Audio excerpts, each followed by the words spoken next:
So we're just going to take about a minute just to get things settled and get everybody into the meeting. If you're able to, please turn on your camera and say hi in the chat, or you can unmute yourself and say hi if you'd like, as we're just kind of getting settled in.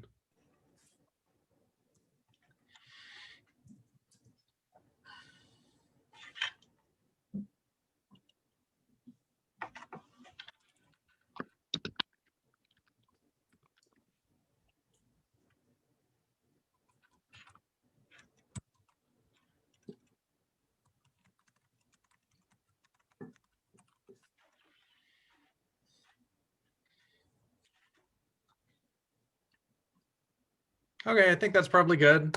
I think everybody is with us now, and as people keep coming in, that'll be fine.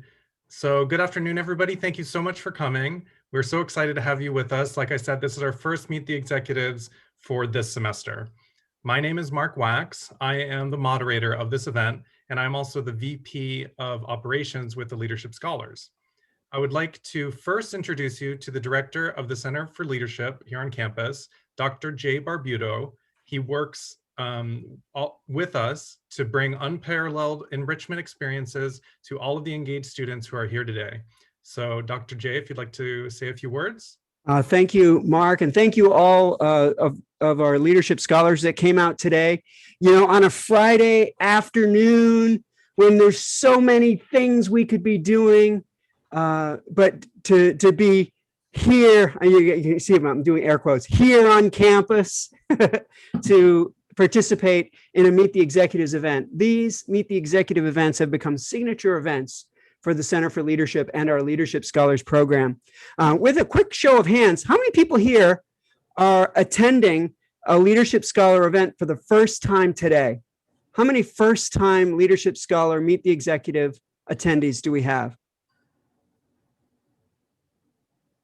Let's have a round of applause for all of our first-timers, first time coming to a Meet the Executive event. Congratulations, because today is a very special day. We at the center, we connect, develop, and serve. Everything we do connects, develops, and serves.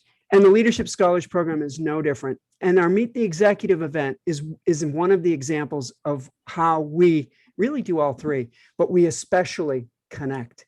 This is one of our signature Connect events. We connect you, our students here at Cal State Fullerton, with prestigious executives from the community. It's a chance for you to meet them, network with them, learn from them, talk with them, and develop the confidence that you can be like them someday.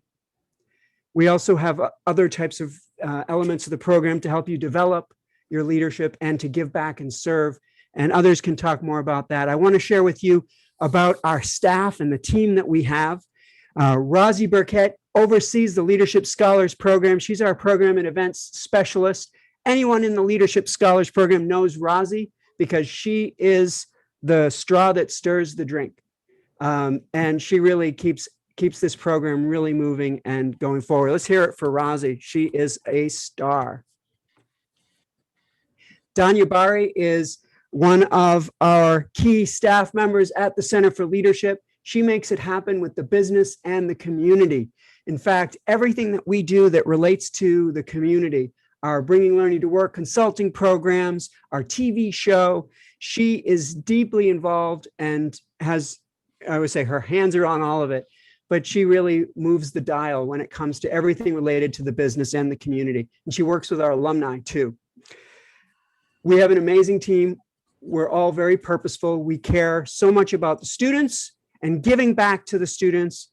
And we're so excited today. Today, our two guests are two of my favorite people I've had the opportunity to get to know in the Orange County and Southern California community. I am so excited to expose you to these amazing managers, to these amazing leaders.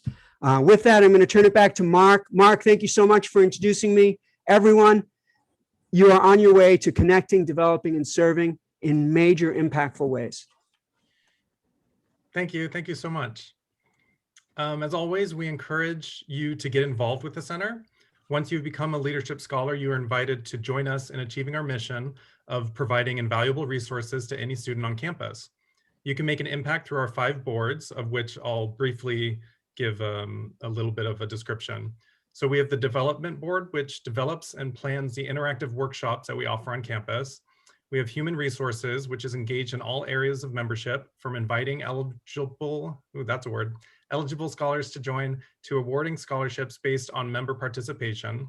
We have marketing, which is essential to encourage new membership and get the word out about all the amazing and free opportunities that the Center for Leadership provides for the campus community. We have operations, which is responsible for organizing the Meet the Executive series, which is the series we're at today. And our members engage directly with the executives to host the event. And we have community outreach, where we partner with the community to create meaningful volunteer opportunities for our members to volunteer and give back. So we encourage you to join us for our next upcoming event, which is a community outreach event called Letters of Love, which we will be writing letters to frontline workers, and it'll also be kind of a social event. So please come join us. That is the next event that we have with the Center for Leadership.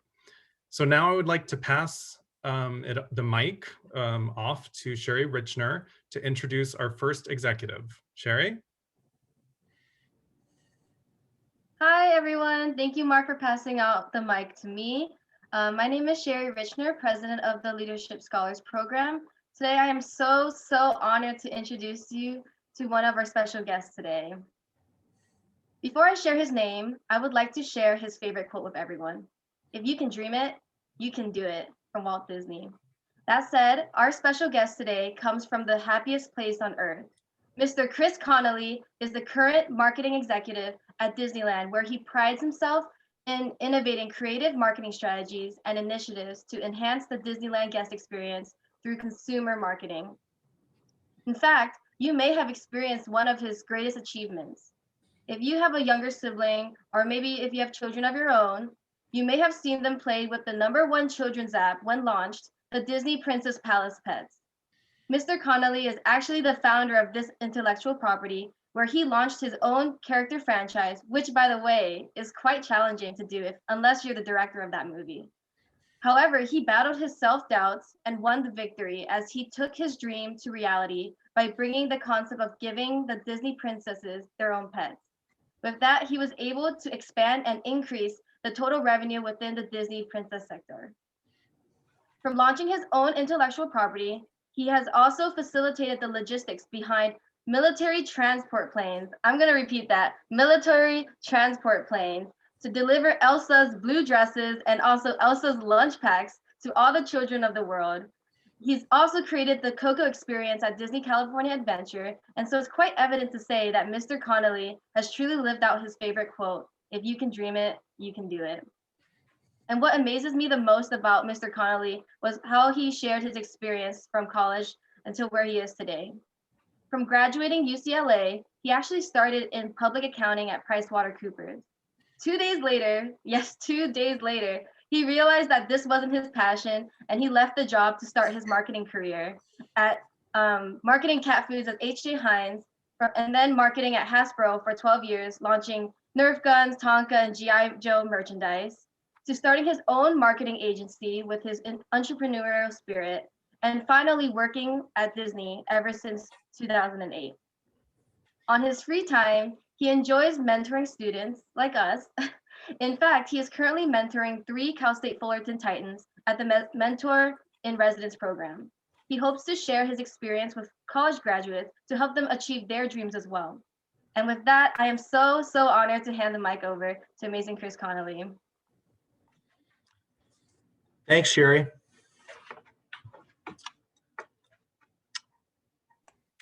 Yeah, thank you so much. So now we're going to introduce our next executive, and then we'll start the Q&A section.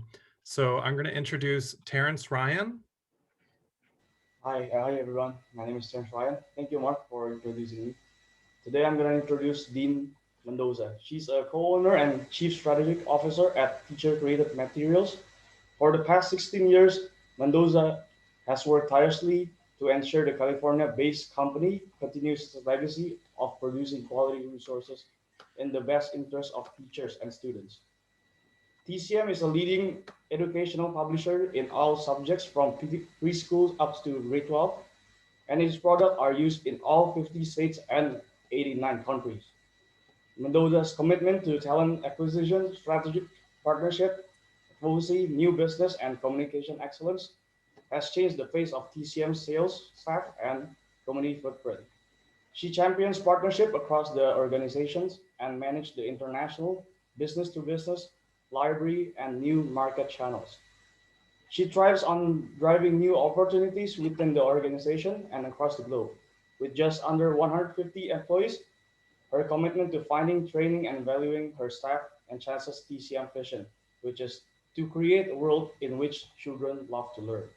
She sits on the board of directors for Center of Leadership here at Cal State Fullerton, and she also works at the Center for Family Business here at the School of Education at Cal State Fullerton.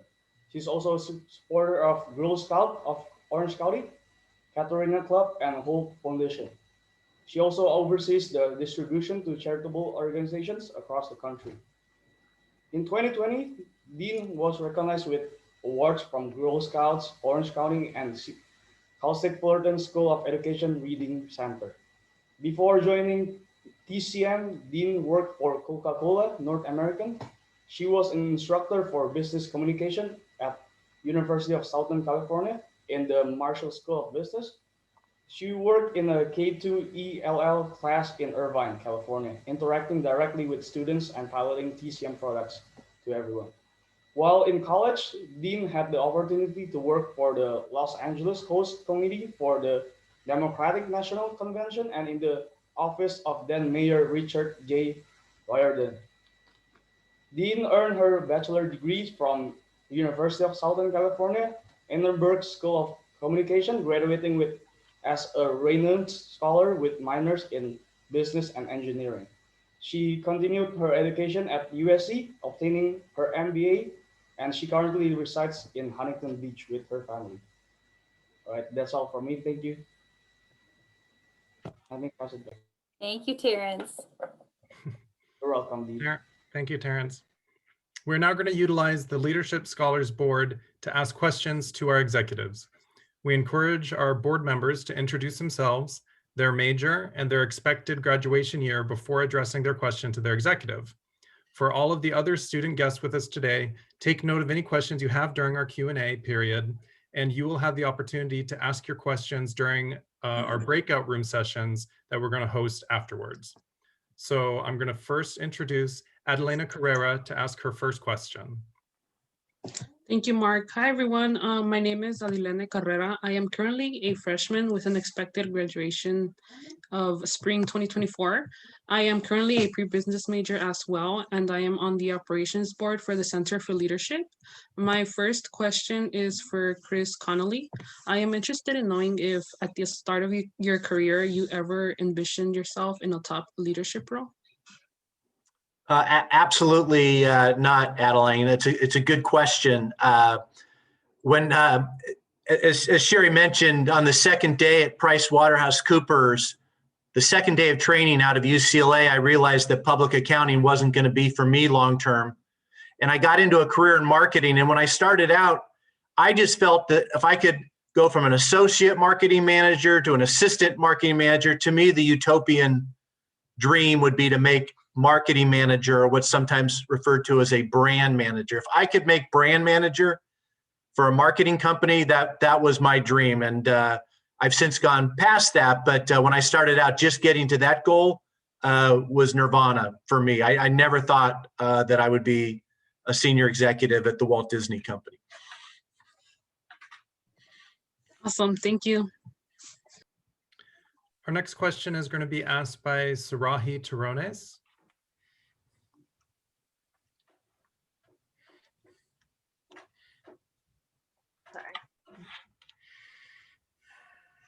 If we can't hear you, it's because we can't. Okay. Your microphone is off. Maybe. Can you hear me now? Yes. Okay, this is for Miss Dina? I'm sorry. Miss Mendoza. What characteristics have you developed to become the leader you are today? That's a really good question. I would say the characteristics that I develop are ever changing. And so I would tell you that when I first became a manager in my late 20s, how to manage people was something that I really worked on a lot. I always enjoyed people. I loved being on teams. I loved mentoring. I didn't actually know how to manage people successfully. So I would say that I've always surrounded myself with people that can mentor me. I can ask a lot of questions too. So today, my management style currently, which I would tell you is ever evolving, really does go around a couple different premises. One, I learned from a mentor that worked at Abbott Laboratories. And she told me that I can like my employees and I can love my employees, but I have to always remember that they are my employees because they never forget that. And so I've learned to give feedback quickly because I tend to overthink it and I don't want people to feel bad. So I'll think about it and think about it and think about it. And then it's like a week later. So it's not immediate feedback. So I also give lots of respectful feedback. And then I tend to always praise publicly and then criticize privately, which actually translates into my home life too. It's always, that's actually a good friend thing, everything. That skill is pretty authentic everywhere in my life. Okay, thank you. All right, our next student presenter will be Charles Frosto. Hello, I'm Charles Frosto, currently a sophomore at Cal State Fullerton, serving on the marketing board. And I have a question for Chris Connolly. What sacrifices did you make to get to where you are now? You know, Charles, I would say that in marketing, your work ethic or just plain old hard work is a really key prerequisite for success. So while there may be people who are smarter than me, or maybe people who have more emotional intelligence than I have, I've always made it a point to work as hard as I can. Now, as a parent, when you work that hard, that sometimes in marketing doesn't set you up to be the best person to pick up the kids after school or a soccer coach in the afternoons. Marketing is a pretty demanding career and often requires 10 hours per day, or oftentimes even more than that when things are busy. So I think it's my work ethic that's really helped me succeed. But to your point, Charles, there are drawbacks there because you don't oftentimes have as much time as you wish for sometimes family and friends. So that is one drawback about a marketing career. All right, thank you so much. Our next question will be asked by Jay Hiji. My name's Jay Hiji. I'm a marketing major and I'm going to graduate this May. And I'm on the community outreach and marketing board. My question is for Ms. Mendoza. What were the biggest challenges you faced in your many roles at the Teacher Created Materials? Oh, so I would say that there's various challenges across my career. When I first started at our family business, I came into our international sales and marketing team. So learning about different cultures worldwide and having the opportunity to travel all across the globe made for a lot of interesting challenges, learning opportunities, places I shouldn't have landed at 2 o'clock in the morning and not had a car waiting for me based on doing a little bit more research on the country I was traveling to eating whatever was put in front of me, to mirroring how other people ate what was in front of them so I could make sure that I was doing culturally respectful things.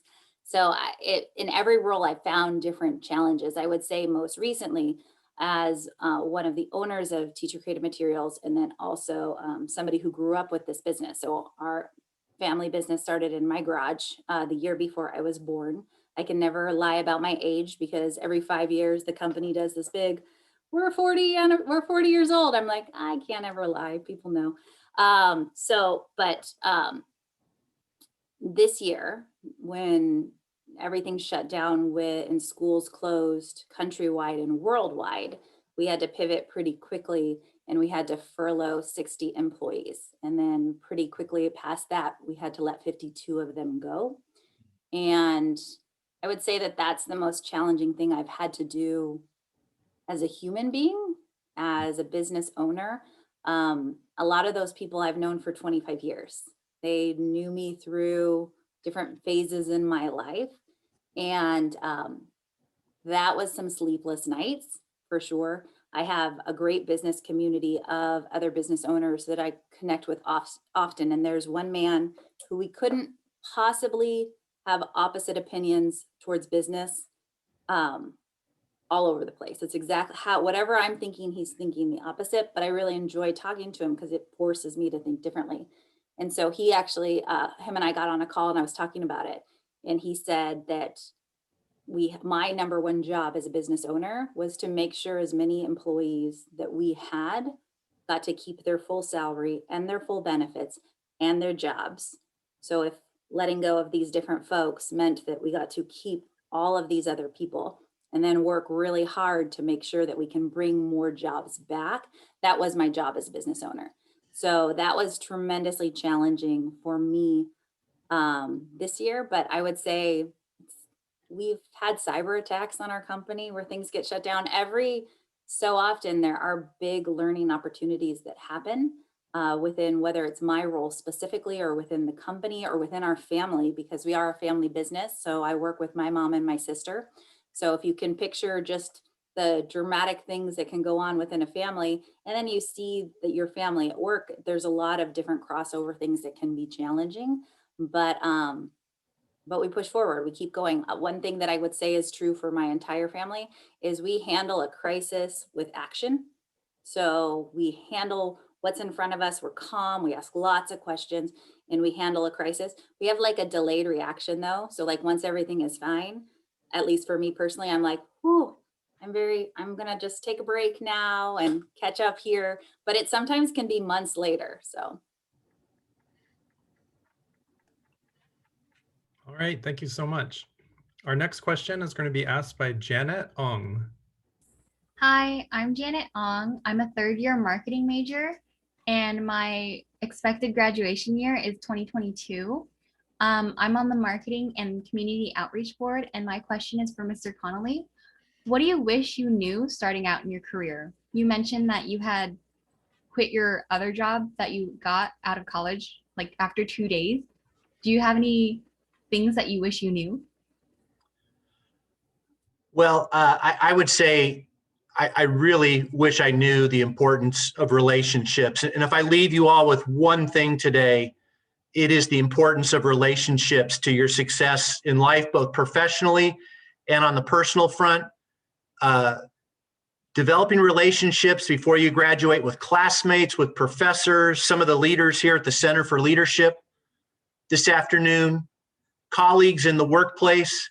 Relationships are absolutely pivotal for a family-run company like Deanne oversees, or a corporate entity like a Walt Disney. I would say in all the companies I've worked for over the years, relationships in the entertainment space at a company like Disney are probably twice as important as relationships at a traditional company. Relationships in Hollywood are absolutely pivotal to moving initiatives forward and getting things done at a giant organization like the Walt Disney Company. So I wish I had learned more about just how important relationships were when I was a graduate student or an undergraduate student. When I ran my own consulting firm, all of my clients weren't necessarily clients who were impressed with my marketing credentials. All 4 of my biggest clients were friends of mine. So I thought I could go out and win new business based on my impressive marketing background. And what ended up happening is my 4 biggest clients at my small consulting firm ended up being people who I was friends with, knew I was good at marketing, and trusted me to come in and help them with their key projects that they were working on. So relationships absolutely make the world go round. Great question. That's probably the biggest piece of advice I could leave you all with today. And it's just absolutely critical. Thank you so much. Our next question will be asked by Sherry Richner. Hi, my name is Sherry Richner. I'm currently president of the Leadership Scholars Program. I'm a third-year student concentrating in marketing and finance, and my expected graduation is spring 2022. And I have a quick question for Ms. Mendoza. My question is, in what ways do you and your employees invest in the growth of your company? That's a great question. So it depends on who you're talking about within our organization. I can tell you everybody invests their time and their talent, their passion for what it is that they're bringing to the table. I will say that Terrence mentioned it in the introduction. We have a vision to create a world in which children love to learn. And we mean it and we reach for it. And we know that it is a just out of reach goal. And that's intentional because we don't ever get comfortable with, oh, we've done it. It's perfect. We're exactly where we need to be. We know that there's always students that need to be reached now more than ever since March, but even when students are live in classrooms, there are kids that need different kinds of content. So I would say we take the talent from so many different folks, but if you don't buy into our vision, it's not a good place for you. We can have the most talented marketer or accounting analyst, but if they don't have a passion for what it is that we're doing, it's a miss in terms of the right people at our company. In terms of investment financially, I can tell you that we as owners take the profit of the business and we don't want boats or bigger houses. We like our house and our family and different things. So we take the profits from the business and we put it back into the business so that we can invest most of the time in product. It depends on the year. Sometimes it's infrastructure, sometimes it's a faster, more efficient warehouse. But most of the time our profits from the companies go back into content so that we can create new content that can reach students in different ways. This specific year, the ownership group actually wrote checks back into the business to help people keep jobs. Back in March and April, we stopped our salaries immediately to make sure that we could keep as many people employed as we have. And then it turned out to be fantastic. I mean, we ended up having a interestingly different year and growth in areas that we never would have dreamt of before, and whole new channels sprouted out. So the investment, I would say, comes in a variety of different ways. I never ask our employees, except for once a year, to go back into their pockets and invest money back into anything that we do. And the one time a year I do ask is when we do a Pastathon collection for Katarina's Club.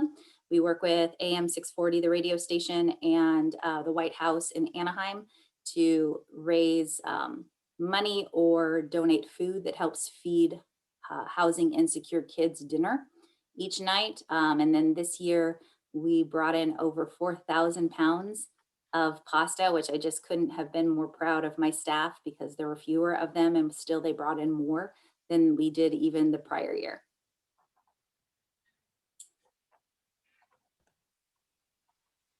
Awesome. Okay, thank you so much. Our next question is going to be asked by Dayton Lee. Hi, I'm Dayton Lee. I'm a second year pre-business student looking to concentrate in finance. I'm one of the vice presidents of community service. And my question is for Chris Connolly. What characteristics do you look for as a trait in all your employees? I've had the good fortune or the bad fortune, depending on your vantage point, of interviewing Dayton about 200 people at the Walt Disney Resort, at the Disneyland Resort over the last several years. Before the pandemic, we were experiencing record growth, record profits, and we were staffing up our marketing team to grow even further before the pandemic. Whenever I went to my senior leader and said, I found a good candidate for the open role, she would ask me, does that candidate in your mind have grit? And I'd say to her, yes, this candidate's really gritty. You're gonna like her. I think she's got grit. You're really gonna enjoy meeting her and working with her. And what she meant by grit is she meant to me, she was saying is she was asking me, was that candidate determined? Was that candidate tough? If she falls down, is she going to get back up and persevere? Is the candidate driven, passionate? Does the candidate have a positive spirit? Is the candidate resilient, persistent?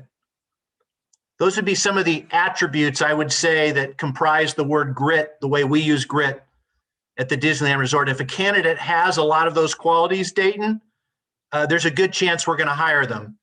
Let's just assume you're all smart. You're all going to a great school. You're in the business community at Cal State Fullerton. Everyone interviewing for the role is going to be smart. But my boss wants to know, beyond just their smarts, do they have grit?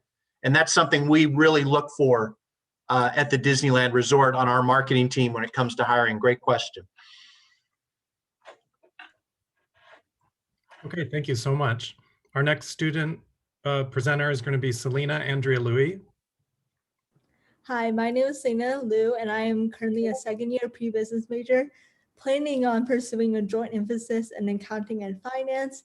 And as for the Center for Leadership, I am currently the VP of Development. And I have a question for Ms. Mendoza. That would be, how do you measure success for both yourself and for your employees? Excellent question. Thank you. I measure success for my employees. Really, it depends. Formally as a business, we have annual reviews, we have quarterly check-ins. Everybody has a number and they have goals. We have some goals that are across the entire organization and everybody's working on. We have one that every manager has for developing people. So we have formal reviews that happen with every employee each quarter and then on an annual basis. My first love and my own, what I measure myself with success when it comes to business, really usually always has to do with sales and marketing. I love customer relationships. I think Chris had talked about his 4 biggest customers when he was running his marketing business were his friends. I would say that's the same with me at TCM. The people that I adore the most in our industry, whether it's a business owner in Korea or a principal in Clark County, I love passionate people and I'm drawn to them. And it could be, there's a woman in South Orange County that makes chocolate. She was born in Guadalajara and she's so passionate about chocolate that I see her once a year just to listen to that passion and that contagious energy. So personally, I measure my own success on when I'm doing business and bringing in opportunities for our company. I would say I'm pretty critical on myself. I would say I'm my own harshest critic on what success looks like for me. I'm not as critical on my team, but I would say that I feel like I'm successful when I find a new business channel. So a channel that we haven't done business with before. And then suddenly we're starting to open up and we discover how we can work in a different way. So this year, for example, some of our product got licensed in to go to grocery stores and Lowe's and some checkout stands at places that were still open for essential businesses. So as an impulse buy, like typically where you would buy, I don't know, one of the magazines, on the magazine stand, you got to say, here's everything that your second grader needs to know or your first grader. And that was really successful and it pivoted. And usually it's Disney that has that spot. I've even tried to get in there a couple different times and they're like, but it's not really trade friendly, it's education. But for this year, because so many kids went home, we were able to go into a channel that we typically wouldn't have been successful in. So I love multiple revenue strands. Like I love our core business working and then all of a sudden a new part of our business just starting to keep with our main core. I think it's so fun. And I think it's fun to try to compete and see if we can outperform them. Nice. Our next student presenter will be Alina Bravo. Hi, so my name is Alina Bravo. I'm a human services major and I'm a part of the community outreach board. My question is for Mr. Connolly, and I wanted to ask, what does mentorship mean to you? Wow, that's a loaded question. I never had a mentor, Alina, at UCLA, so I guess it means everything to me, because if I can provide guidance and advice to MBAs or undergraduate students or students at Cal State Fullerton approaching graduation, anything I can do to help make you successful, that's what I want to do, because no one was there to help mentor me when I was an undergraduate. And it's very difficult coming out of college with LinkedIn and the resumes and getting your foot in the door and job hunting and interview tips and what to wear. No one really helped me with that. And my parents didn't have a business background, so it was really hard to ask them for advice. So I just wish I had a mentor when I was your age, when I was an undergraduate in college. So anything I can do, that's really why I love to mentor, whether it's students at Fullerton or UCLA. I mentor a lot of people internally at Disney. I just want to help people learn from my mistakes or also give them advice that's helped me over the years. And if they can take that input and leverage it, that makes me feel great. It's very, very gratifying to get positive feedback from a mentee. Awesome. Thank you. And our final question will be asked once again by Adelena.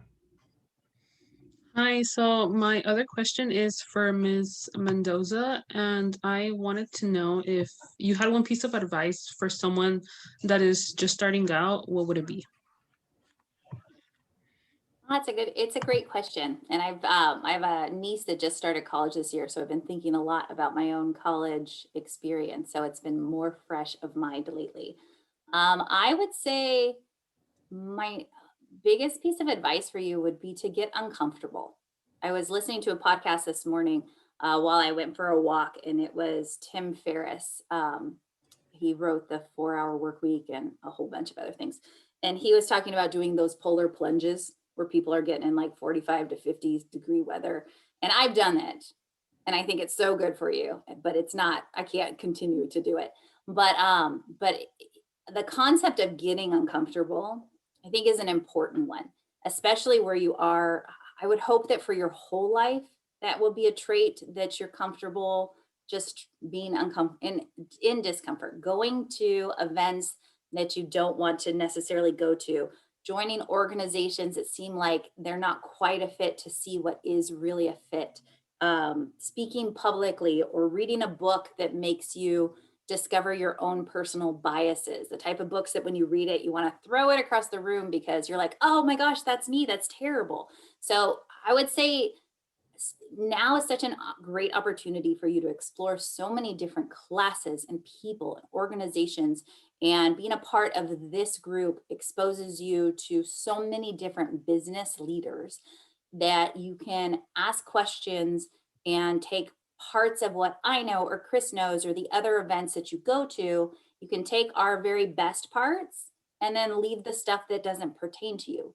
But in each conversation, you should be learning just a little nugget of something that helps you grow and helps you try something that makes you uncomfortable. So I try to each month read a book that makes me uncomfortable, listen to podcasts that make me uncomfortable, because this year it's been harder because I'm not seeing people the same way. I can't physically go to the same places that I'm going to go to a whole new country and see what I can open up for business. I don't get to do that this year. So I've tried through people and networking, and similar to what Chris said, going back to people that I met in college and the relationships and doing things that make me a little uncomfortable, even to this day, yield some of the biggest growth that I continue to have.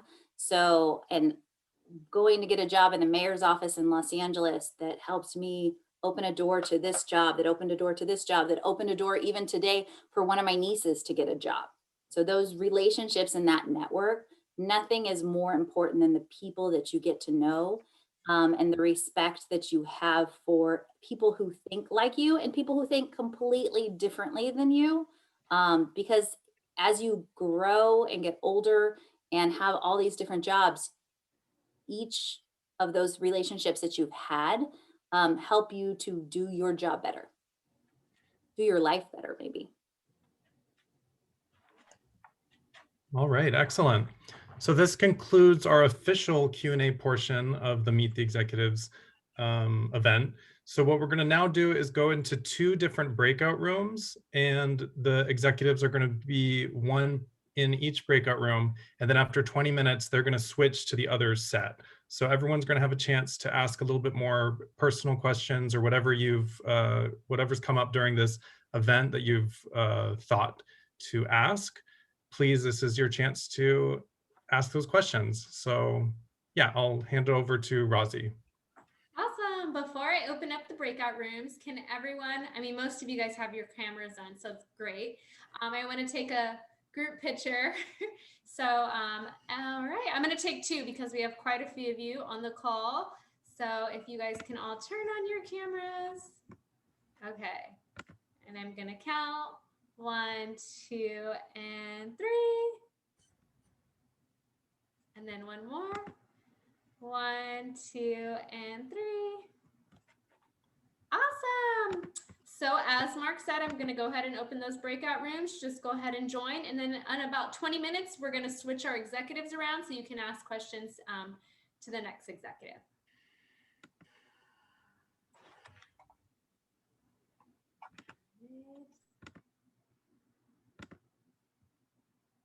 Hello.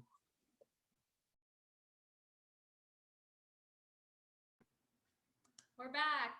Thank you guys. Hope you guys had a great time in both of your breakout rooms. So Mark, our moderator, had to leave the event a little early. So I, on behalf of Mark and our entire Leadership Scholars Program, want to thank Deanne and Chris once again for your time, your wisdom, your expertise and knowledge. You guys all had great questions. Before we do close the event, I have our VP from Community Outreach that did just want to share a little tad bit about our next event with you guys. So Dayton, go ahead and take it away. Hi guys, as you said, I'm one of the Vice President of Community Outreach at Leadership Scholars. And if you guys enjoyed this event, I highly recommend attending our next event on the 10th. That's going to be coming up this Wednesday. It's going to be our Letters of Love event. I'm going to drop the sign up form in the chat. You can click on that link, check out what it's about. But basically, we're going to be writing letters to frontline healthcare workers this month. And this is going to be a reoccurring event throughout the semester. It's going to be different frontline workers. Next month, we might write letters to frontline grocery store workers, just heroes that have been getting us through this pandemic. And then this is going to be an event where it's a bit less professional than this.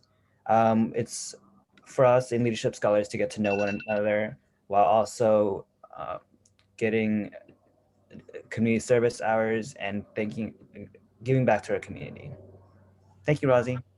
Thanks, Dayton. And also, as you guys know, you guys can check out our full calendar of events, sign up for our future events. We have an awesome virtual site visit also coming up in about 2 weeks, and that's with Northgate Gonzalez Market. I'll also drop that link right here in the chat just for you guys in case you want to register before you log off today. And then lastly, if you really enjoyed an event like this, our next Meet the Executive event will be 1 month from today, so March 5th. It's going to be with our 2 top accounting firms. We have Kim Lech, and she is managing partner of EY. And we also have Ted Wilm, which is managing partner of PwC. So again, if you guys really enjoyed these events, please check out our next ones. And thank you again. And I hope you guys all have a safe, healthy, amazing weekend. Thank you guys. Bye. Thanks, everyone. We appreciate your time. Thank you, Rosie.